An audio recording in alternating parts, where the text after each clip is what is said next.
था इस देखिए, green initiative का इफ्तिताह हुआ था, बड़े भाई की जो तस्वीरें उससे दारे की और वजीर आला की तस्वीरें थी, वो हम सबके मुंह के ऊपर थप्पड़ थी। अगर हम उस थप्पड़ को अपने दिमाग में उसकी गूंज रखें या दिल में रखें कि वो थप्पड़ थी कि तुम लोग यहाँ पर ये मार्च कर रहे हो, तुम लोग धरने दे रहे हो, तुम लोग पैदल मार्च कर रहे हो, ये तुम लोगों की औकात है कि इधर हम लोगों ने इफ्तिताह कर दिया। तो मैं तो अपने बाकी सब लोगों से भी गुजारिश करती हूँ कि खुदा के वास्ते कि इसके ऊपर सब एक भरपूर जवाब देना चाहिए। ये अब होम्योपैथिक से जवाब का टाइम गुजर चुका है। अच्छा, कुछ लोगों का फायदा फिक्रा सुना होगा आपने, फिरंगी हमें बोल के गए थे डिवाइड एंड रूल, तो अब वो वापस से शुरू हो गया। अगर आप अपना मतलब आप सोशल मीडिया उठाकर देख लें तो अभी यहाँ पर एक वो जो पंजाबियों की एक हुई थी जिसमें उन्होंने बोला कि हम इस दरियाए सिंध को पंजाब का वो करेंगे। बड़े बड़े जय्यद सहाफ़ी जिन्होंने व्लॉग किए मेरी ट्वीट्स को लेके कि ये सिंध का दरिया है ही नहीं, इसका तारीख में नाम अबासीन है, सिंधियों का कहाँ से हो गया।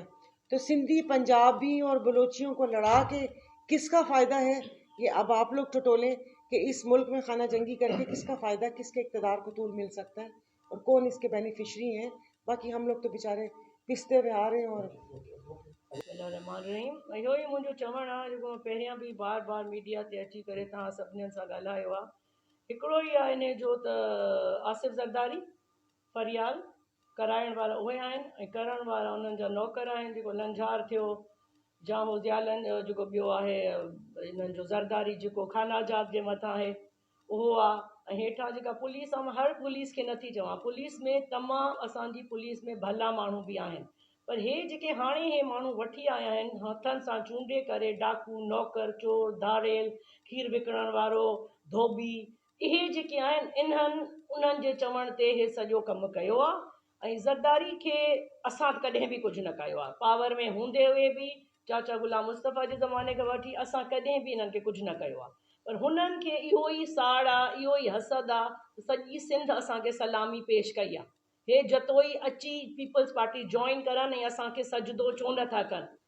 सो उहो मां पहिरियां बि चई चुकी आहियां, मां again I am repeating my self, असां न को पहिरियां झुकिया आहियूं, न को अॼु झुकंदासीं, न को अचण वारे सुभाणे में झुकंदासीं। चाहे मुर्तज़ा खान खे ॿधियो अथनि, मां थी चवां मूंखे बि ॿधी वञनि, भली सॼी जतोई फैमिली खे ॿधी वञनि, असां न को कॾहिं झुकिया आहियूं अलाह जी ज़ात खां अलावा, न को झुकंदासीं।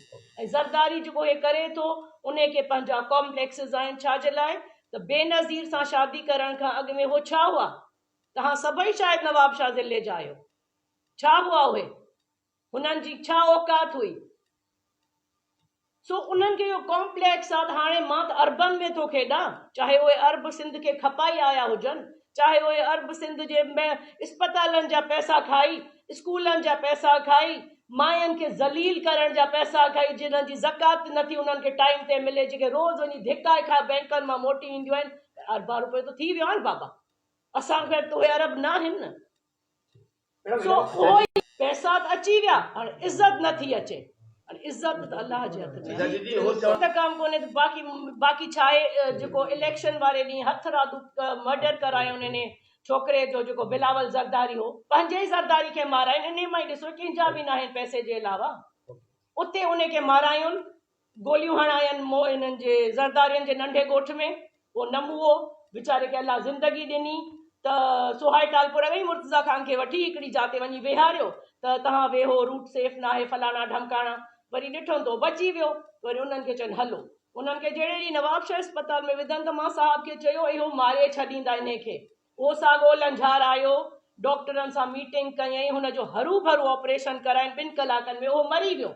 त इहो छा हो, इहो पॉलिटिकल विक्टिमाइज़ेशन, असांखे फसाइण लाइ इहो तमाशो उतां शुरू थियो आहे। सो लंझार जी भुल हुजे त लाहे छॾे, असां मोगा ई चरिया ई बेवकूफ़ न आहियूं, पढ़िया लिखिया आहियूं, ऐं असांजी आवाज़ शऊर थी वई आहे। कल्ह असांजी थी वई हितां नौशेरो फिरोज़ में, मां वई हुअमि एज़ अपील खणी पंहिंजे घर वारे जी लाड़काणा, उते मां पिटिशनर हुअसि, मां पाण अंदरि हुअसि, त उहा बि असांखे अॼु हथ में अची वई आहे ऐं उन्हनि ॾेई छॾियो, पर अञा ताईं साहब जेल में आहिनि, के ॿुधे कोन थो। ऐं हुन खां अलावा 3 ॿियूं कयूं अथनि, जिते असां मुर्तज़ा खान स्कूटर चोरी करे आयो हो, हितां पंहिंजी जीप में चढ़ी वियो नौशेरे फिरोज़ मां, लाड़काणे में उन मां लही रोड ते पंधु करे ऐं स्कूटर चोरी कयईं। वरी उन स्कूटर ते चढ़ी वरी खैरपुर वियो, 3,500 रुपया मुड़ुसाले खां फुरियईं, छोकी उन स्कूटर पहिरें वारे में पेट्रोल विधल जा पैसा न हुआ साहब। जॾहिं FIR जी असां ज़मानत कराईंदासीं, पोइ ॾिसूं वरी पोइ सुभाणे चवंदा त किथां बिस्कुट जो पुड़ो खयनि, किथां चवंदा त कंहिंजी टोपी चोरी कयनि, पोइ जे त हलियो किसो। पर मां तव्हांजे तवसुत सां, सॼी मीडिया जे तवसुत सां इहो चवणु थी चाहियां त मां बिल्कुलु सुभाणे ताईं इंतज़ारु कंदमि, या वधि में वधि हिननि वीकेंड जो फ़ाइदो वठो, आचर जो वरितो, सूमर ते मां तव्हांखे रोड ते नज़र ईंदमि। जंहिं जेल में रखंदा आहिनि मुंहिंजे घर वारे खे, लाड़काणो हुजे, नौशेरो फिरोज़ हुजे, नवाब शाह हुजे, खणी बाबा मुश्तबा जो मुंहिंजो पीउ मच वठी वेंदसि, मां उते बि वेंदमि। अच्छा दीदी, अगरि बिल्कुलु असांजा वॾा भाउ आहिनि मुंहिंजा, रोज़ मूं सां ॻाल्हाईंदा आहिनि। मुर्तज़ा ख़ान जी दोस्ती हुननि सां हिन करे कान्हे तो पीर साहब पगार आहिनि, बचपन जी हुननि जी दोस्ती आहे, ऐं ॿिन्हनि हिक ॿिए सां हमेशह निभायो। ऐं अदा मूंखे चयो आहे पीर साहब, अदी जीअं तव्हां चवंदो उहे थींदो। सो इंशाअल्लाह तव्हां सॼी मीडिया खे ख़बर, 800 एकड़ मुंहिंजी पुफी जी ज़मीन ते कब्ज़ो लॻो पियो आहे।